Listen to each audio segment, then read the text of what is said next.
Մաղթում եմ հույս, հավատք, չհուսահատվել, դժվար իրագործելի պատգամ է, բայց չափազանց կարևոր է չհուսահատվել, դժվարությունների մեջ չհուսահատվել։ Հիմա հուսահատված են։ Պահպանել հավատքը, իհարկե հուսահատությունը ժամանակի հետ փոխվում է, երբեմն չափից շատ ոգևորվում ենք, երբեմն հուսահատվում ենք պայմանների մեջ, բայց պետք է հասկանալ, որ առանց հույսի հնարավոր չէ ապրել, առանց հավատքի հնարավոր չէ ապրել։ Եվ հարության խորհուրդը, հարության տոնը հենց հույսի հավատքի մասին է։ Եվ չափազանց կարևոր է, որ մեր ժողովուրդը հատկապես վերջին տարիներին մեծ հոսքերով այցելում է եկեղեցիներ, ցանկանում է ապագայի անորոշությունները փարատել Աստծո հետ երկխոսության միջոցով, փորձում է վերջին տարիների սև շղթան կոտրել նաև հավատքով եւ կարծում եմ, որ համոզված եմ, որ սա ճիշտ ճանապարհն է լավ ապագայի, լավատեսությունը մեծացնել, զորացնել մեր հոգու մեջ։ Կարծում եք իշխանության ներկայացուցիչներից այսօր ներկա կգտնվեն արարողությանը։ Տեղյակ չեմ։ Եթե ցանկանան ներկա գտնվեն, կկարողանան այսօր բոլոր եկեղեցիներում ճրագալույցի արարողություն է պատարագի։ Ինչով է պայմանավորված, որ վերջին տարիներին չեն մասնակցում հարության տոնին, Սուրբծննդյան արարողությանը։ Այսօր այդ մասին չեմ ուզում խոսել։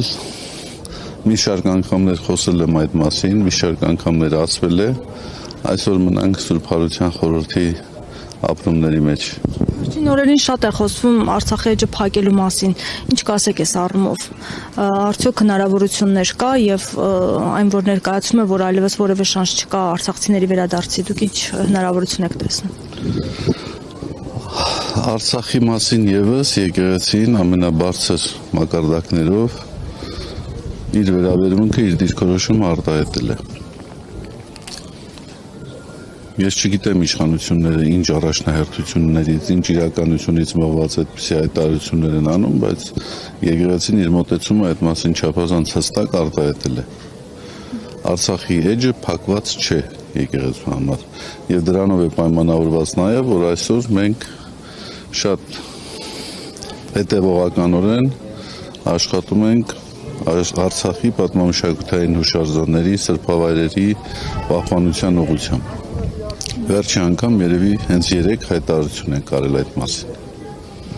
Իսկ այս ուղղությամբ այդ երբ որ հայկական հետքը ամեն կերպ Ադրբեջանը փորձում է ջնջել, այս ուղղությամբ իշխանության արձագանքը եւ առասարակ կառույցների արձագանքը միջազգային բավարար համարում եք եւ ինչ պետք է արվի։ Միայն եկեղեցու հայտարարությունը բավարար։ Եկեք չծավալվենք այս մասին, մենք արդյունքներ կունենանք, խոսենք այդ մասին։ Եվ նաեւ Հայաստանի հետ կապված ինչ վտանգներ եք տեսնում։ Եկեք չծավալվենք այսօր։ Լավ, եկեք պահպանենք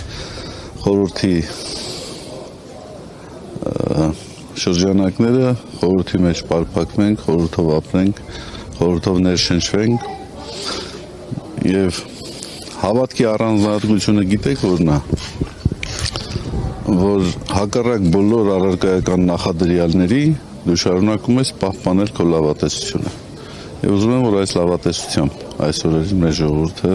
եկեղեցիներ այցելի եւ եկեղեցիներից դուրս գա։